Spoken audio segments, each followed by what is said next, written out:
大家好，我係許晴，咁我係一個香港閃尾球男子代表隊嘅副隊長，一個運動員啦，同時間亦都係一個老師嚟嘅，一個數學老師。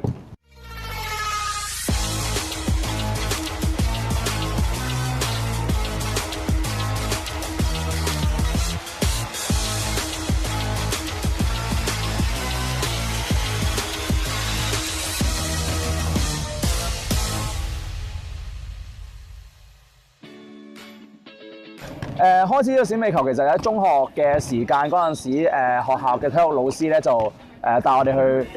周圍去打閃尾球，學打閃尾球啦。咁跟住然後玩下之後咧，就機緣巧合地有啲機會出去外邊去比賽啦。咁跟住然後再見識到外邊嘅水準之後咧，咁就努力鑽研自己技術啦。打下之後就開始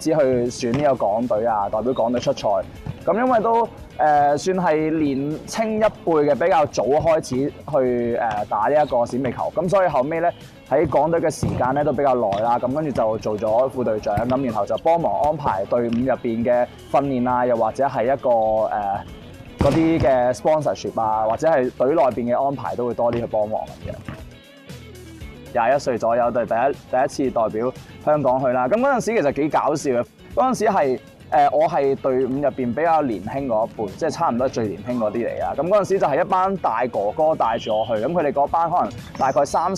鬆啲40左右啦，咁嘅年紀去帶住我哋嗰陣時2、3個第一次去打呢一個世界賽。咁嗰次係喺美國洛杉磯嗰度打嘅，係啦。咁跟住然後咧第一次去咁遠去打比賽啦，咁跟住然後有啲文化衝擊啊，即係成個街道啊各樣嘢都唔同晒，咁佢哋帶住你周圍去了解啦，咁。自此之後就發現原來打閃尾球雖然係打港隊係要好耐訓練之外咧，咁仲要係會擴闊咗好多眼界，因為每一次去世界賽或者去亞錦賽，又或者自己去交流嘅比賽都好啦，都好多去唔同嘅地方，識到好多嘅朋友，同埋了解好多新嘅文化咁樣。吸引到我其中第一樣嘢就係其實佢好食呢個身形嘅，即係所有身形嘅球員其實都可以喺場入邊揾到自己嘅位置啦。咁喺海外嘅選手比較多，可能係身形比較大隻啲啦，又或者係肥胖少少嘅身形咧，其實佢哋都可以做一個接球嘅角色啊。咁然後香港人或者亞洲人身板比較細啲嘅話，我哋就打速度型少少啊。可能比較偏高嘅，可能就力量型啲嘅。咁所以其實每一個身形都會有自己嘅角色喺嗰度啦。咁所以呢一樣嘢係第一樣吸引到我啦。第二樣就係其實佢嗰個節奏好快，係啦，即係sorry，佢個節奏咧快到係即係可能係你一瞬間失神咧，就已經係人哋可以扭轉咗個局勢啊，又或者一球接波令到成個局勢唔停咗，咁所以呢一種嘅刺激感好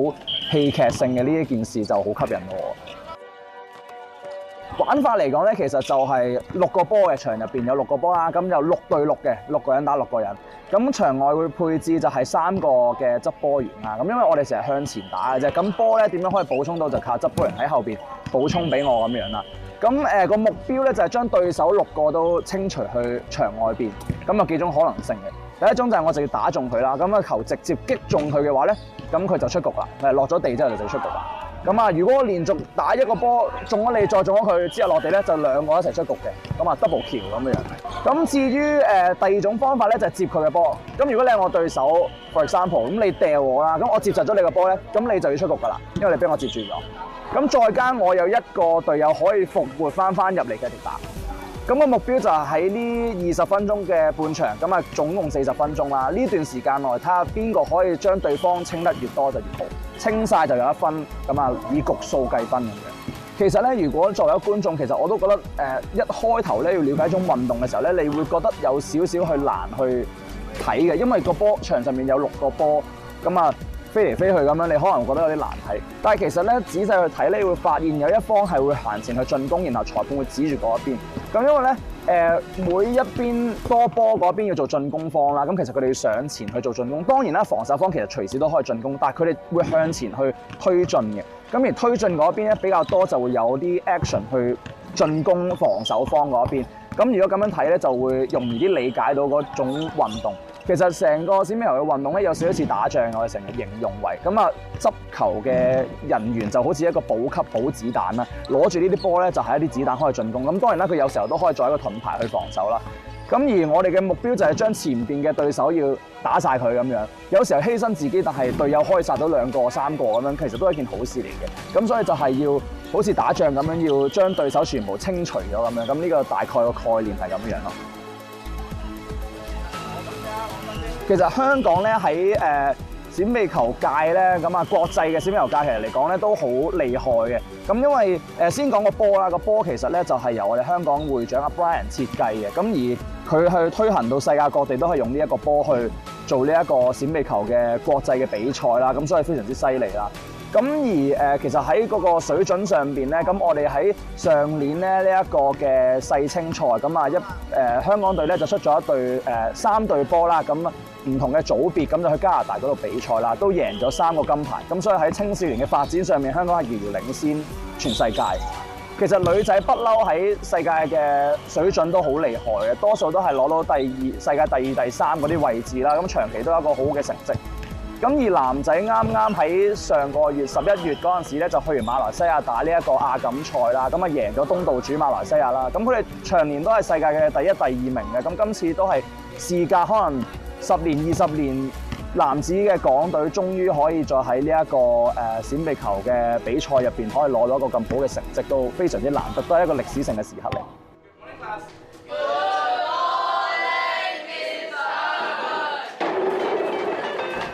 成為一個老師，其實咁首先咧，因為我其實以前咧喺做老師之前咧就成日教波嘅，咁其實對於呢一個教導呢一件事咧，教人呢一件事咧就有啲經驗咁樣。咁其實然後我就都幾中意呢種感覺，就係因為我希望係用我少少嘅一個同佢嘅接觸啦，然後可以令到佢喺即係佢嘅人生觀或者係佢道德觀上邊可能有少少嘅改變，係啦。咁希望呢一樣嘢可以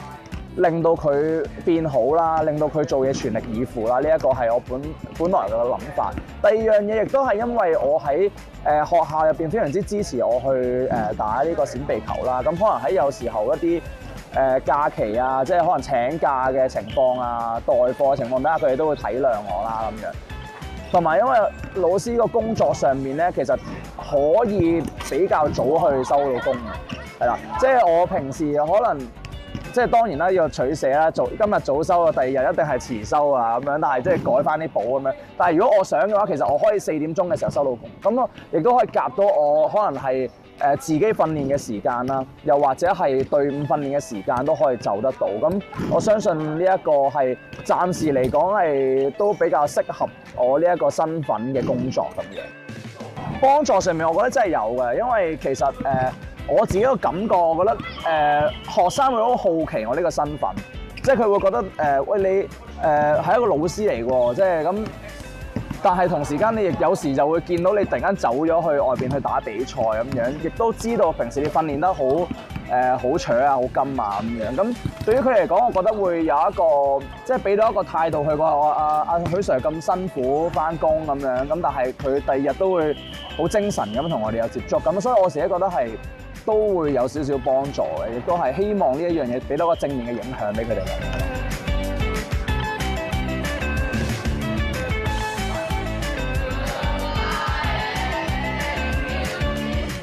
大部分閃避球球員都係呢一個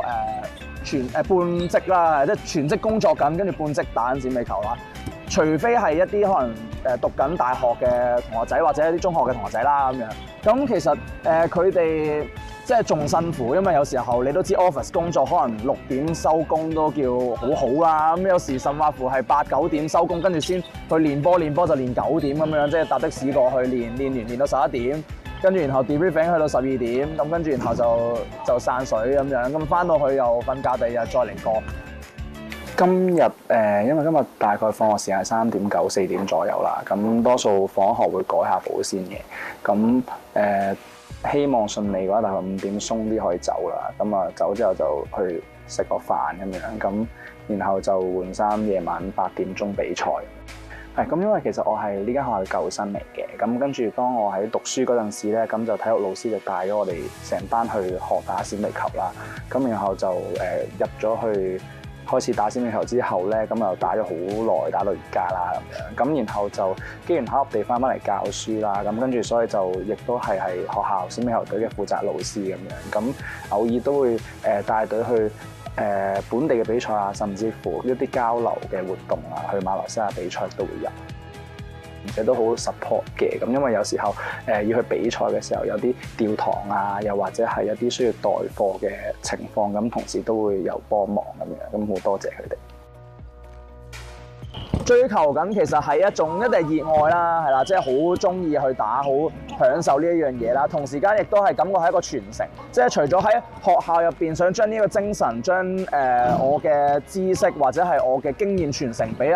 後輩之外，其實喺球場上面亦都係將緊呢個火炬想慢慢去傳落去，即係將我可能由一開頭打一啲比賽嘅經驗啊，或者係一啲嘅打波上面嘅知識，慢慢傳去後邊，令到佢更加厲害啦。甚至乎喺總會上面嘅營運啊、聯賽上面我去負責嘅項目啊，慢慢將佢傳去俾下一後輩咁樣。除咗係喺球技上面，都希望其實佢哋喺日常生活啊，又或者工作上面都可以幫到佢哋喺社會上面更加得心應手咁樣。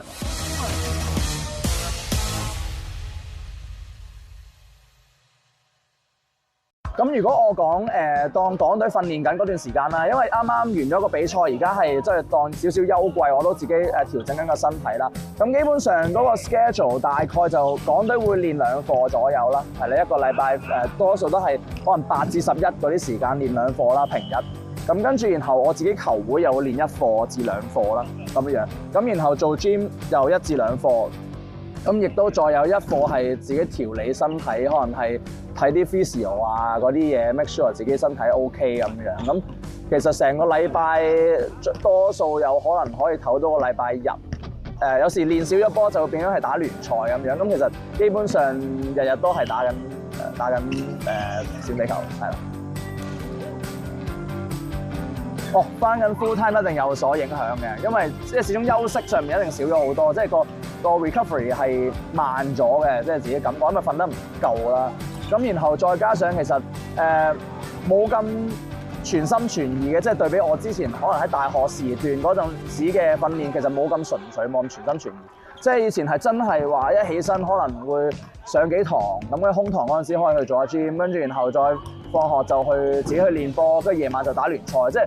其實係真係可以一日可以練到2、3課嘅。係啦，咁但係而家翻工嘅話，基本上係即係一日練到1課都已經係筋疲力盡啦，即係夜晚翻屋企都好攰。特別難忘就一定係呢一個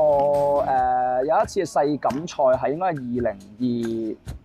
2021年，唔係21定22年啦。咁嗰陣時去COVID 嘅嗰陣時，咁嗰陣時會長咧就非常之唔建議我哋去呢一個比賽，咁因為嗰陣時係 COVID 啦，咁跟住翻嚟又要 quarantine 嗰啲，咁啊好麻煩。即係我哋都知道有一班球員訓練咗好耐，就算係要隔離戴住口罩都繼續訓練啦。咁嗰陣時咧就覺得喂一定要點都要出隊，係啦。咁所以嗰陣時我同隊長咧就決定都係嘗試冒呢個風險去出隊去打呢個比賽啦。打完嗰個成績嚟講，其實嗰陣時男子隊個成績都唔差嘅。其實嗰陣時係攞咗世界第4名。咁但係其實咧，我自己覺得嗰陣時係都好難忘嘅原因，因為其實成隊咧嗰陣時其實後尾發現都係中晒 COVID， 成隊都係中晒。咁其實嗰陣時係超級攰，嗰陣時係覺得哇，肯定係自己體能唔好啊咁樣，點解打得咁辛苦啊，好攰啊咁樣啦。其實原來係病晒咁樣，咁所以呢一個係即係雖然係成績上面唔係話冇啱啱亞錦賽咁好啦，咁但係同時間亦都係一個好難忘嘅一刻啦咁樣。咁另外最難忘咁一定係講係啱啱11月嗰一個比賽啦，去馬來西亞打呢一個亞錦賽啦，咁攞咗呢一個亞洲冠軍咁樣，咁啊真係非常之開心嘅。咁但係因為我自己個身體關係啦受傷，所以其實好多時候以一個後備嘅方式去入場啦。咁其實或者係有時候以一個助理教練嘅身份去喺個隊伍入邊啦。咁第一次用呢一個身份去入去呢一個比賽場，而唔係一個先發喺個場入邊度嘅帶領嘅角色咧，就一個轉換咗角色嘅感覺都好唔一樣，都係一個好難忘嘅經歷。其實最享受一定係隊友啦，係啦，同隊友嘅關係呢一樣嘢啦。因為其實我同埋隊長啦，仲有另一位比較資深嘅球手啦，其實一齊創立咗個球會啦。咁跟住然後去發展閃避球啦。其實由大學嗰陣開始創立，去到而家都其實創立咗9年之久。咁目標就係教咗好多嘅年青人去打閃避球。其實而家睇翻轉頭，其實嗰個都幾成功嘅，我自己覺得，即係都好多嘅新嘅球手啊，係由我哋細個一開頭係即係小學、中學嗰陣時教到佢而家咁樣去，呢一種嘅關係咧，其實係俾咗好多嘅，即係我好中意呢一樣嘢嘅，同埋再加上同佢哋嘅關係一種亦師亦友嘅感覺啦，又甚或乎係出到去外國比賽嘅時候，係認識咗好多其他外國嘅球手啊，久唔久會大家 IG 傾下偈啊，跟住然後會再去比賽嘅時候，又見到佢咯喎，咁樣咁呢種嘅感覺係好得意嘅。好多時我去到唔同嘅地方，都會一定會有一班朋友喺嗰度咁。咁我識佢個過程咧，嗰時我哋同一間中學就係沙田循道衛理中學嗰度讀書啦。咁就我自己同佢唔同班嘅，係啦。咁其實同佢嘅交流都唔多嗰時。咁純粹就係因為我自己打開壁球，咁即係體能都唔錯啦，即係做運動都唔錯。咁即係幾個朋友夾埋之下咧，就同啲閃避球，我哋做一個閃避球隊玩下。咁嗰時阿晴就係籃球隊，係啦。咁佢又即係被邀入去啦。咁嗰個開始咧就即係有呢個緣分，大家相識。咁即係都估唔到就係由中學打啦，跟住打到中間大家出咗去海外比賽，跟住打到上港隊，跟住打到而家我哋20幾歲出嚟做嘢，都仲一齊打緊波。喺香港玩閃避球，我覺得最困難一定係資源，係啦，即係場地啊，又或者出賽嘅費用啊，各樣嘢其實都對於球員嚟講係一個負擔嚟嘅。咁因為我自己覺得喺香港做運動員，其實如果唔係即係喺體院嘅一啲運動員啦，咁其實佢哋一定都會面對呢啲問題。咁可能首先第一就係訓練嘅場地上面係好唔穩定啦，要可能係 book 康文署嘅場啦，又或者喺學校嗰度借場啦。咁其實有時候訓練有冇得練波都即係一落雨就冇啦，咁啊取消啊各樣嘢啦。咁然後再去到出去比賽，咁我之前去過美國，去過墨西哥、加拿大，咁連續3次嘅世界賽都係去啲對於香港嚟講比較遠嘅地方，咁所以其實個費用上面其實係有啲負擔嘅，係坦白講。咁然後再加埋可能而家嚟講，可能更加多嘅年青人去接觸啦，咁其實對於佢哋嚟講係更加辛苦嘅。而家有時候屋企人甚至乎唔支持佢哋嘅時候，咁又點算咧？咁樣咁所以其實資源一定係首當其衝最困難嘅一件事啦，係啦。我覺得閃避球而家香港發展係漸入佳境啦，我會咁講，係啦，因為喺學校入邊都開始有好多嘅 local school 開始去引入閃避球，開始去參加學界咁樣，所以其實參加嘅人數係多咗好多嘅，係啦，年輕嘅球手係多咗好多，並且有好多好有潛質嘅球手出現咗，咁所以我對香港閃避球可能成績上面係好有信心嘅，喺未來上面，我覺得個發展方向係完全正確。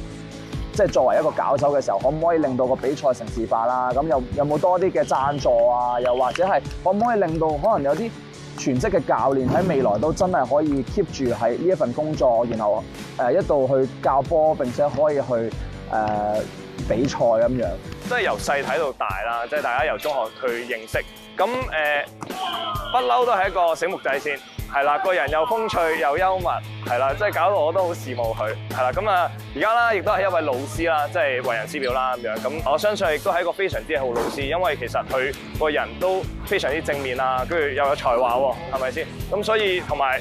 文武又相傳喎，我都唔知點可以讚落去啦，實在太厲害啦，佢真係。嗱，有個位就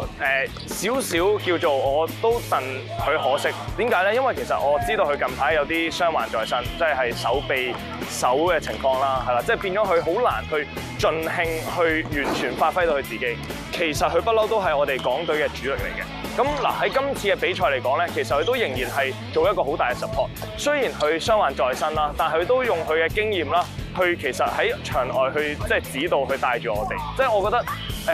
其實可能都同佢差唔多做咗隊友，可能10年係啦。咁今次可能個崗位上邊唔係話真係好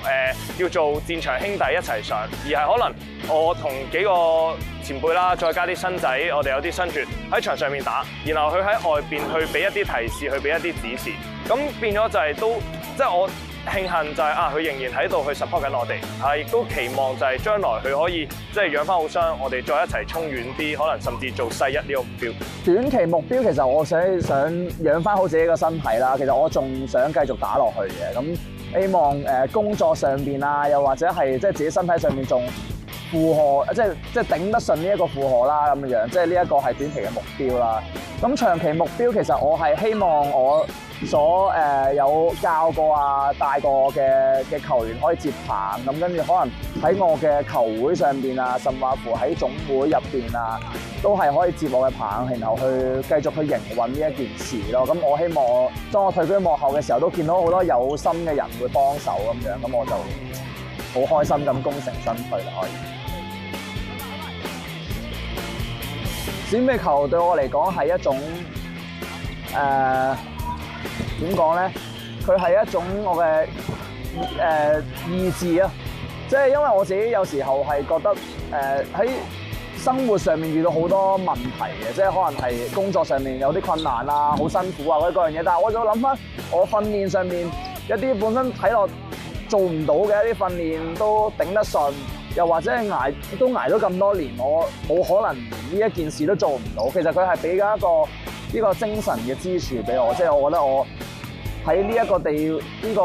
運動上邊，我都可以即係處理到咁多事情，或者係即係面對過咁多嘅難關都做到。咁冇理由喺生活上面一啲瑣碎事我處理唔到嘅。咁所以其實佢俾咗一個好嘅精神支柱俾我，令到我遇到好多嘢我都唔肯認輸咁樣。10年後。我會同佢講話，即係希望我即係之後有冇仲打閃避球都好啦。即係記住我呢段時間我嘅堅持，其實係訓練緊我自己個人，即係唔係淨係喺體能上邊，唔係淨係喺球技上面，其實係訓練緊我成個嘅性格。係希望佢會即係10年後嘅自己會 appreciate 我以前付出嘅努力，並且相信我呢段時間嘅努力其實有改變咗我嘅人生，令到10年後嘅我變咗佢咁樣。